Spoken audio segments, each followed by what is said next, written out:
আসসালামু আলাইকুম প্রিয় একাদশ ও দ্বাদশ শ্রেণীর শিক্ষার্থীরা, আশা করি সকলে তোমরা ভালো আছো। আমিও ভালো আছি।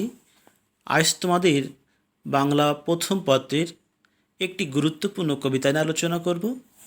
আর কবিতাটির নাম হচ্ছে আমি কিংবদন্তির কথা বলছি। এই কবিতাটি পড়তে গেলে আমি প্রথমেই তোমাদেরকে লেখক পরিচিতি সম্পর্কে আলোচনা করব। এরপরে শব্দার্থ ও টিকা সম্পর্কে আলোচনা করব। এরপরে কবিতাটির মূল বিষয় কী সেটাও আমরা দেখব। দেখার পরে আমরা কবিতাটির লাইন বাই লাইন ধরে আলোচনা করব। প্রিয় শিক্ষার্থীরা, তাহলে প্রথমে আমরা কবি পরিচিতি সম্পর্কে জেনে নেই। কবি আবু জাফর ওবায়দুল্লাহ বরিশাল জেলার বাবুগঞ্জ উপজেলার অন্তর্গত বহেরচর ক্ষুদ্রকাটি গ্রামে 1934 খ্রিস্টাব্দের 8 ফেব্রুয়ারি জন্মগ্রহণ করেন। তিনি ইংরেজি সাহিত্যে বিএ সম্মান সহ এমএ পাশ করে কিছুদিন ঢাকা বিশ্ববিদ্যালয়ে অধ্যাপনা করেন। তিনি 1982 খ্রিস্টাব্দে বাংলাদেশ সরকারের কৃষি ও পানি সম্পদ মন্ত্রী এবং 1984-তে যুক্তরাষ্ট্রে বাংলাদেশের রাষ্ট্রদূত হিসেবে দায়িত্ব পালন করেন। বাংলা সাহিত্যে তার অবস্থান বিশেষভাবে স্বাতন্ত্র্য চিহ্নিত।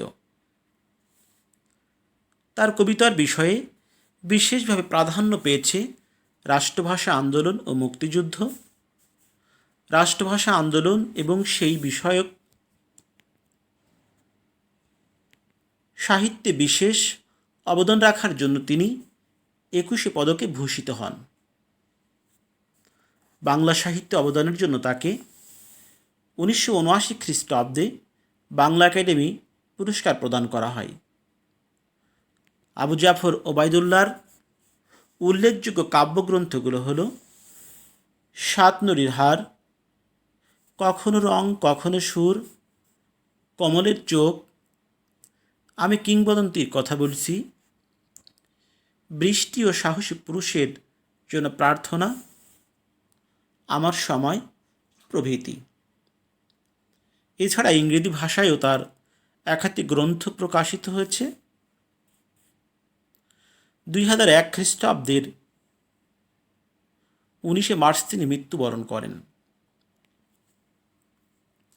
প্রিয় শিক্ষার্থীরা, আমরা কবি পরিচিতি সম্পর্কে জেনে গেলাম। এবার আমরা দেখব কবিতাটির কিছু গুরুত্বপূর্ণ শব্দার্থ, যে শব্দার্থগুলো বইতে সরাসরি দেওয়া নাই, যে শব্দার্থগুলো আমি খুঁজে খুঁজে বের করেছি। তোমাদের সুবিধার্থে তোমরা শব্দার্থগুলো দেখে নিবে। প্রথম শব্দটা করতলে। করতল শব্দের অর্থ হাতের তেলো বা হাতের মুঠোয়। পলিমাটি। পলিমাটি শব্দের অর্থ সমুদ্র বা নদীর পলিসঞ্চিত ক্রমবর্ধমান তটভূমি।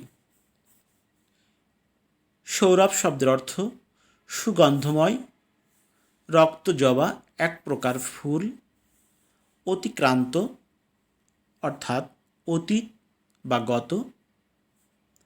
অরণ্য শব্দের অর্থ বন। শাপথ শব্দের অর্থ হিংস্র মাংসাশী প্রাণী। পতিত শব্দের অর্থ অনাবাদী। আর্তনাদ শব্দের অর্থ কাতর চিৎকার। দিগন্ত শব্দের অর্থ দিগের শেষ সীমা বা প্রান্ত। আজন্ম শব্দের অর্থ জন্ম হতে বা জন্ম থেকে। কৃতদাস শব্দের অর্থ কেনা গোলাম। প্রবাহমান, যা প্রবাহিত হচ্ছে। আর কিংবদন্তি শব্দের অর্থ হলো জনশ্রুতি বা লোক পরম্পরায় শ্রুত ও কথিত বিষয়, যা একটি জাতির ঐতিহ্যের পরিচয়বাহী। প্রিয় শিক্ষার্থীরা, এই শব্দার্থগুলো তোমরা দেখবে এবং তোমাদের পাঠ্য বইয়ে কিছু শব্দার্থ ও টিকা দেওয়া আছে, এইগুলো তোমরা একটু দেখে নিবে। তাহলে তোমাদের কবিতাটি বোঝার জন্য, জানার জন্য সহজ হবে। এবার আমরা দেখব কবিতাটি আসলে কী বিষয় নিয়ে লেখা, বা কবিতাটির মধ্যে কী বিষয় বা বলা হয়েছে, কোন বিষয়ে কথা বলা হয়েছে, কবি কী বলতে চেয়েছেন, সেই কথাগুলো আমরা দেখে নেব। এরপরে আমরা কবিতাটির লাইন বাই লাইন আলোচনা করব। তাহলে কবিতাটির মূল বিষয় নিয়ে আলোচনা করছি। সকলে তোমরা আমার লেকচারটি শুনবে এবং আমি এই লেকচারের যে ডকুমেন্টসটা, যে তথ্যটা আমি তোমাদের স্ক্রিনে দিয়ে দিব, সেটা তোমরা দেখতে পারবে। কবি আবু জাফর ওবায়দুল্লাহর আমি কিংবদন্তির কথা বলছি। কবিতাটির মধ্য দিয়ে বাঙালি জাতির দীর্ঘ ইতিহাস ও ঐতিহ্যের সাথে সমকালীন সমাজের একটি চমৎকার যোগসূত্র নির্মিত হয়েছে। কবিতায় যেসব কিংবদন্তির কথা বলেছেন তা থেকে দেখা যায় তার পূর্বপুরুষের একসময় কৃতদাস ছিলেন। এ কারণে তাদের পিঠে ছিল রক্ত জবার মতো লাল ক্ষত। তারা পাহাড় এবং হিংস্র প্রাণীতে ভরা অরণ্য অতিক্রম করে এসেছিলেন। তারা পতিত জমি আবাদ করতেন। তাদের করতলে ছিল পলিমাটির গন্ধ। তাদের কর্ষিততে শস্যা, তার প্রতিটি দানা ছিল এক একটি প্রাণবন্ত কবিতা। তাদের কণ্ঠে যে সত্য উচ্চারিত হতো, তার প্রতিটি শব্দও ছিল কবিতা। কবির মতে, যেই কবিতা শুনতে জানে না, সে ঝড়ে আর্তনাদ শোনে এবং দিগন্তের অধিকার থেকে বঞ্চিত হয়। এমনকি আজন্ম সে কৃতদাসী থেকে যায়। তাই কবি উচ্চারিত সত্যের মতো স্বপ্নের কথা বলেন। উনুনের আগুনে আলোকিত উজ্জ্বল জানালার কথা বলেন। যে মা বলতেন প্রবাহমান নদী সাঁতার না জানা মানুষকেও ভাসিয়ে রাখে, কবি সেই মায়ের কথাও বলেন। কবির মতে, যে কবিতা শুনতে জানে না, সে নদীতে ভাসতে জানে না, কিংবা মাছের সঙ্গে খেলা করতে পারে না।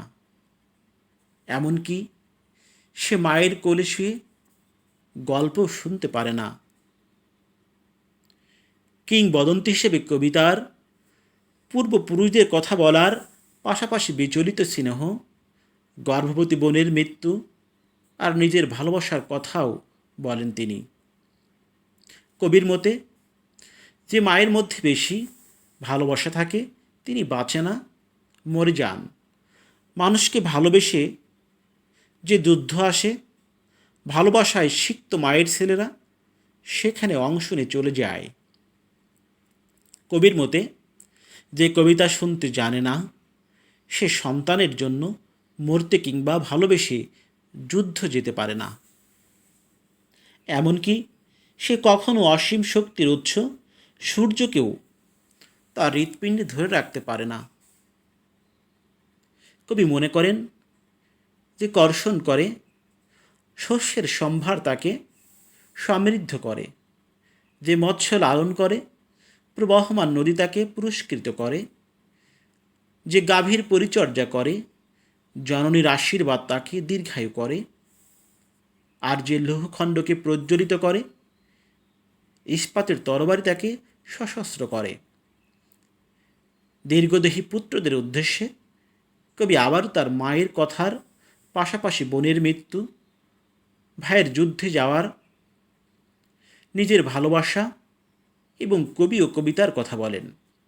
কবি মনে করেন, সশস্ত্র সুন্দরের অনিবার্য অভ্যুত্থান, সুপুরুষের ভালোবাসার সুকণ্ঠ সঙ্গীত, রক্ত জবার মতো প্রতিরোধের উচ্চারণ এবং জিহ্বায় উচ্চারিত প্রতিটি মুক্ত শব্দই কবিতা।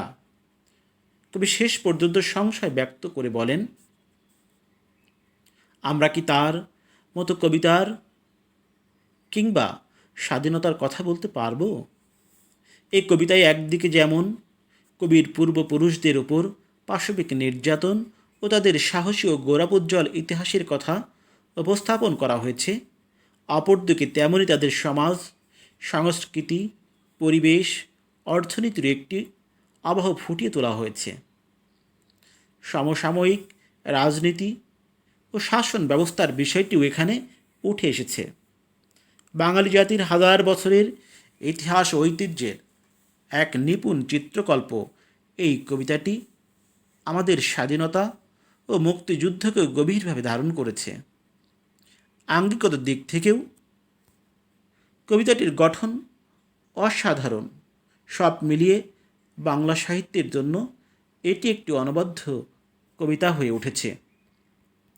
প্রিয় শিক্ষার্থীরা, আমরা কবিতাটির লেখক পরিচিতি, শব্দার্থ ও টিকা এবং মূল বিষয় সম্পর্কে আলোচনা করলাম।